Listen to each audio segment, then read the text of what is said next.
A pandemia pegou o mundo de surpresa.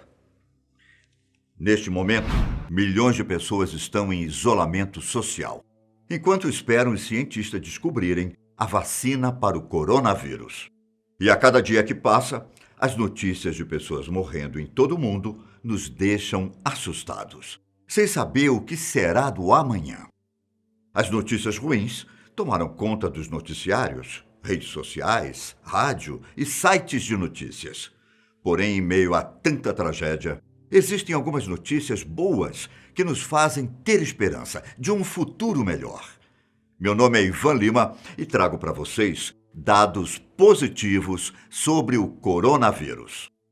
Só para vocês terem uma noção, segundo informações do G1, até o momento em que esse roteiro foi escrito, foram registradas 7.075 mortes provocadas pela Covid-19 e 102.155 casos confirmados da doença em todo o país. Triste. Sim, mas algumas notícias podem fazer vocês ter esperança. Eu vou começar falando sobre o vírus. Os primeiros casos do coronavírus foram relatados na China no dia 31 de dezembro de 2019. E em 7 de janeiro, o vírus já havia sido identificado. No dia 10, o genoma já estava disponível, o que facilitou os estudos dos cientistas. Só para vocês terem uma ideia, os primeiros casos da AIDS foram relatados em junho de 1981. E só 2 anos depois é que conseguiram identificar o causador da doença. Então, identificar o genoma do Covid-19 já foi um grande passo. Em comparação com as outras pandemias do passado, o coronavírus não é tão mortal assim. Em 81% dos casos, a doença não causa sintomas ou são leves. Em 14%, pode causar pneumonia grave e apenas 5% pode se tornar crítica ou letal. Só para vocês terem uma ideia, a peste bubônica, que atingiu o continente europeu em meados do século XIV e teve resultados catastróficos, matou cerca de 1/3 da população europeia. Mas algumas estatísticas sugerem que a quantidade de mortos possa ter ultrapassado a metade da população europeia.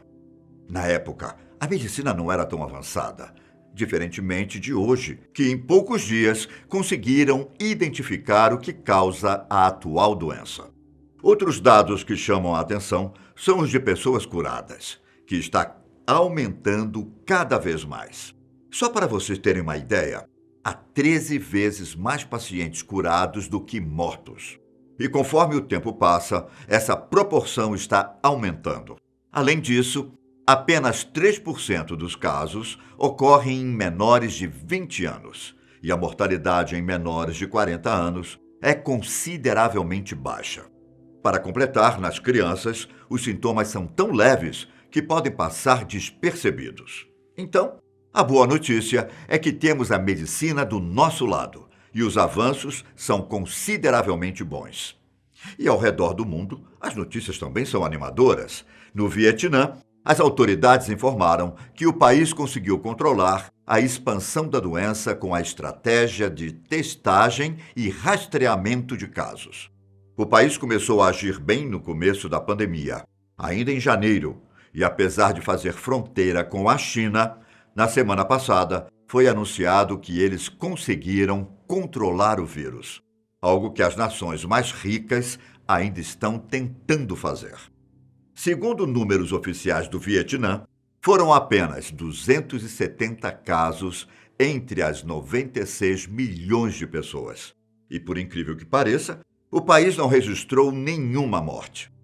As autoridades dizem que restringir as viagens ao país, a ampliação de testagem, o rastreamento das pessoas que foram expostas ao vírus e colocá-las em quarentena foi fundamental para a missão ser bem-sucedida.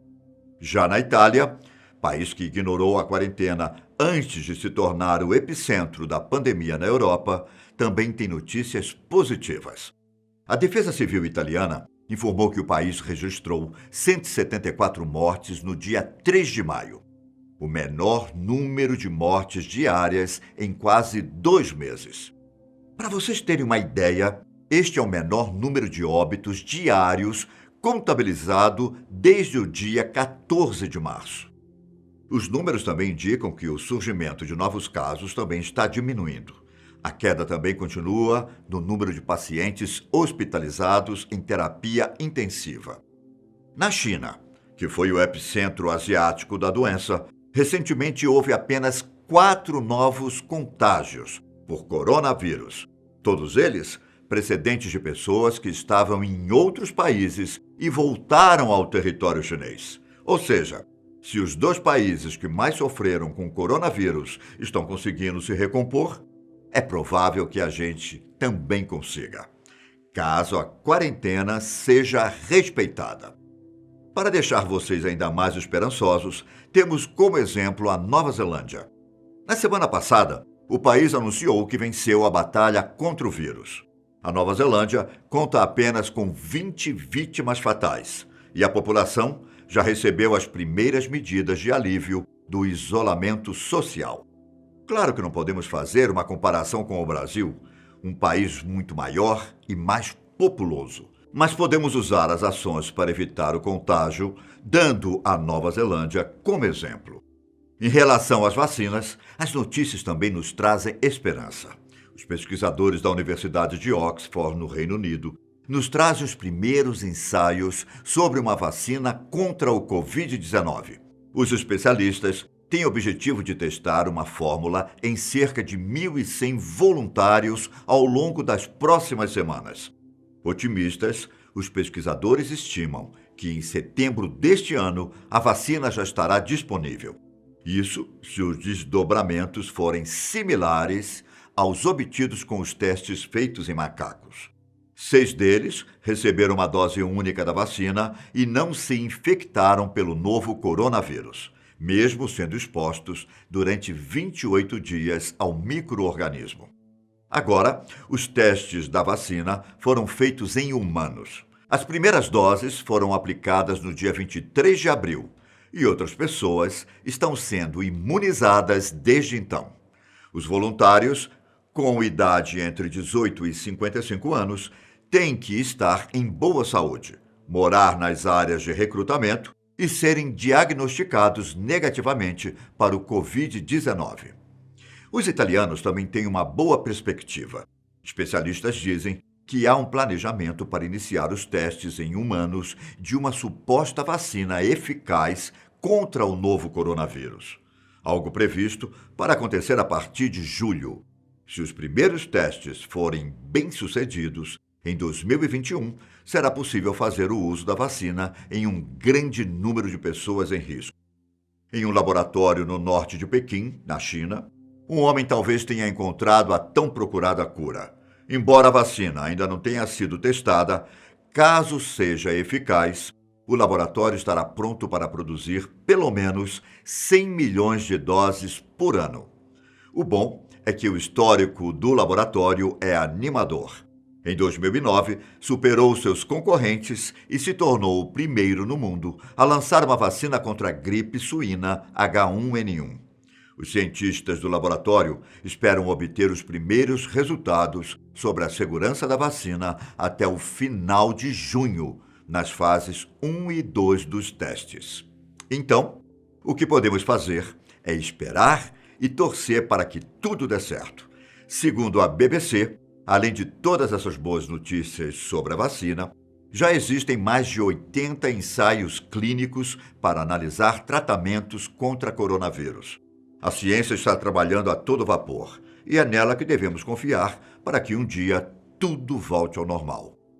Outra notícia positiva é que, segundo a OMS, pessoas que se recuperaram da Covid-19 e depois de semanas tiveram resultado positivo para o vírus, não foram reinfectadas. Segundo especialistas, os testes estão reagindo às células mortas que emergem durante a cicatrização dos pulmões. Resta agora descobrir se os doentes que se curaram e desenvolveram anticorpos estão imunizados e por quanto tempo essa imunidade pode durar. Viram?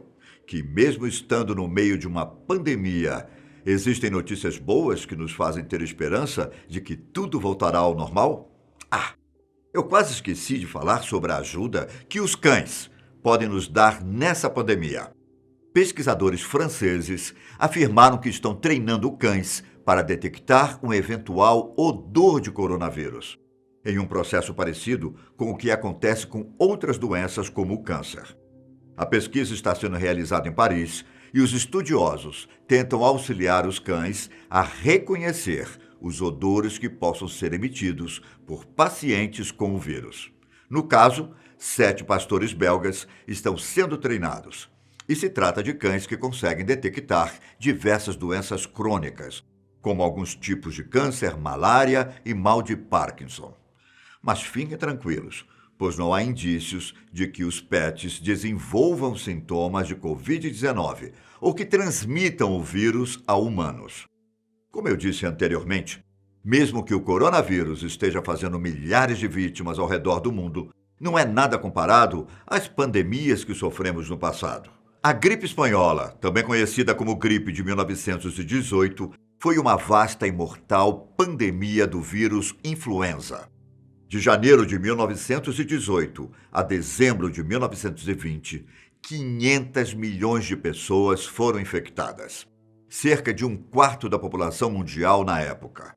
As estimativas dizem que a doença causou mais de 25 milhões de mortes em menos de 25 semanas. Será que os números do coronavírus vão chegar perto dos dados da gripe espanhola? Como podemos ver, provavelmente não, pois a humanidade nunca esteve tão preparada para combater uma pandemia. Espero que essas notícias possam ter sido animadoras. No mais, continuem se prevenindo, lavando bem as mãos e, quem puder, fique em casa. Nos vemos no próximo vídeo. E não se esqueçam das máscaras. Tchau.